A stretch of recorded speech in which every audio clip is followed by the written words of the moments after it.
So let me ask that then. What are those essentials you think they're looking at in that testing and weeding out process?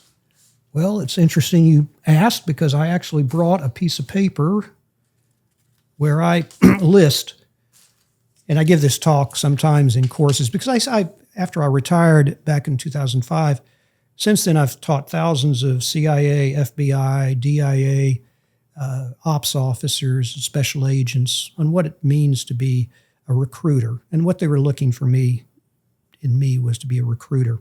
And I think the first quality of a top-notch recruiter is curiosity. I am a quintessentially curious person. Before we started taping this, you noticed I was asking you a lot of personal questions. I wasn't just doing that to be polite. I'm really interested. I'm curious why you became a podcaster, about your background, and things like that. That's just, some people would say I'm nosy, but I'm just curious. And that actually plays to everything I want to do because a lot of people love to talk about themselves. People sometimes ask me about how much I had to defend my cover. Not much, because people really weren't interested in me. They were interested in themselves, which meant that was a convergence of interest because I was interested in them too. So I'm a naturally curious person. I like to know what makes people tick. The second thing that a top-notch operations officer should have is a keen listening ability. You don't recruit people when you're talking. You recruit people when you're listening and allowing them to fill the silence. Now, I'm a slight extrovert. We have found out that the best ops officers are either slight extroverts or slight introverts. I have two brothers, and I love them dearly. They're poles apart, though, psychologically. My youngest brother is an extreme extrovert. He sucks the oxygen out of the room. He's quite good at being a absolutely superb real estate agent. I'm not so sure, however, how well he would do in my business, because sometimes he just can't shut up. My other brother is a polar opposite. He's a complete introvert. And he could have been seated here with us, Reed, and he wouldn't have said 3 words. Mm-hmm. And you can't be like that either. So in fact, Daniel Pink, the author, refers to people like me as an ambivert. I can go this way or I can go that way. So keen listening ability, just being able to shut up and listen to that person. And people find that very therapeutic. I had countless of the people I handled, my clandestine assets, my agents that I recruited, who found me to be like their therapist. They could tell me anything and they felt comfortable about it. Things they wouldn't even tell their spouse, their girlfriend, their boyfriend, but they would tell me. The third quality, I believe, is what I call extreme empathy. If I want to recruit you, Reed, I have to get inside your head and know what it's like to be you. I need to know what stresses you out, what pain you have, to take that on, understand that. And then that's how I find the path to recruitment. In all of my 25 years as an operations officer, I never once recruited a happy person. You recruit people who are under stress. Fourth quality is patience, something a lot of people don't have. One time, someone asked me what was the longest it took you to recruit a target. And I said, 11 years. I was focused on this person for 11 years. And in the first 10 and a half years, I didn't see the stress that I could address. But we were friends, literally friends. I'm not pretending to be the friend. I was literally his friend. And I was so close to him that he asked me several years into this relationship to be best man at his wedding. So we were close. I went off to another assignment, and ultimately he went off to another assignment. He comes from a country where his ethnic group had been the dominant group in the country for many, many years. But things change. History sometimes plays a part. And his ethnic group was replaced by another ethnic group. And so his ethnic group was no longer, shall we say, genetically advantaged in his structure. And about that same time, his marriage fell apart. The young lady that he married, she went overseas with him, thousands of miles from her home, and she was very unhappy and decided, I didn't sign on to be 10,000 miles from home. So she decided to get a divorce and took their newborn child home with her to her home country. So his marriage has fallen apart. He gets reassigned to his home country for the first time in almost 11 years, 10 years. He gets there and he starts working. He's a very hard worker. He's very smart. And one day I get a note from him that says, Jim, I realized that I could work 7 days a week, 24 hours a day, and because I'm not in the privileged class, I can no longer be promoted ever again. How can I give allegiance to a country which treats its citizens like that? Which in essence, Reed is saying, recruit me.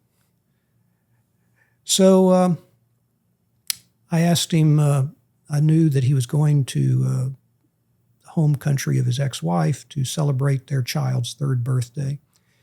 So I said, I've got a business trip going through that country, close to that country. Why don't you and I talk about job opportunities? He said, that sounds great. That took me about 30 seconds to what we call drop cover, apologize for pretending to be a State Department officer, but instead thanking him for, even if he realized I was not truly a State Department officer, not to jeopardize my security. And I said, I'm with the CIA, and I'd like you to be on my team. And he said, Jim, you've now given me something to believe in. And so he went on to work for us for a number of years.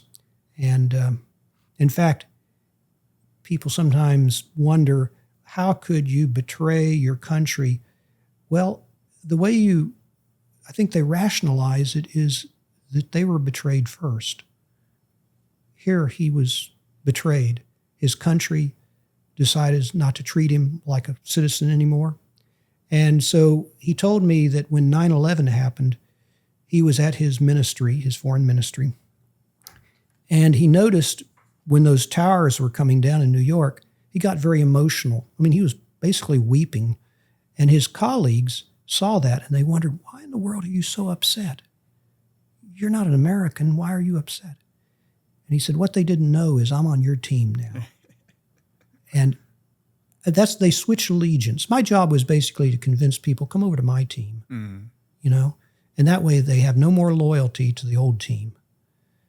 He was also, like I said, going through a very tumultuous time in his life with that divorce. Within a short period of time in my career, I recruited at least 3 people going through nasty divorces. In fact, headquarters nicknamed me Dr. Divorce. It's probably the most psychologically troubling, financially troubling, disruptive time of anybody's life. And if I'm in your orbit and I know that you have access to information I need, I'll become your friend. I'll be like a life ring for you. So I'm looking for people under stress, and that's a lot of stress. 5th quality of a top-notch recruiter is persistence and a laser-like focus. At times, I violated that quality by being not as persistent as I should have been. I was looking at in fact, not just looking, I was meeting with an official of an Eastern Bloc country back when the Soviet Union and the East Bloc still existed. And people could see the handwriting on the wall that things were falling apart. So I pitched this guy. He was an intelligence officer from an Eastern country. And he didn't say no, but he didn't say yes either. In fact, he told me an interesting story about how his father, who had been a communist, told him, I went to bed last night as a communist and I woke up and I'm no longer a communist. So he's kind of telling me that he's interested. But my big mistake, Reed, was I didn't persist and pitch him again and say, come on over to my side. Instead, I was focused on the fact that my family and I were leaving that country in another week or so, and I was impatient and I didn't persist. So honing in on the guy, I could have gotten him. 6th quality is creativity, We can always use more creativity, being flexible, coming up with a solution to a problem. Seventh one, and this is very important, being a careful observer of stressors in people's lives. I seem to have had a talent for recognizing stress in people's lives and then being able to address the stress and relieve it. The eighth quality is sometimes misconstrued because it's such a harsh word, and that word is ruthlessness. Sounds very harsh. But by that word, I mean never forgetting why you're doing what you're doing, why I'm doing what I'm doing. If I start taking you out for a lot of dinners and we're having fun together, that's all good. But don't get into the mindset that I'm just doing this to be your friend. If that's all it is, let's call it a friendship. But knowing that at some point I've got to pitch you to commit espionage.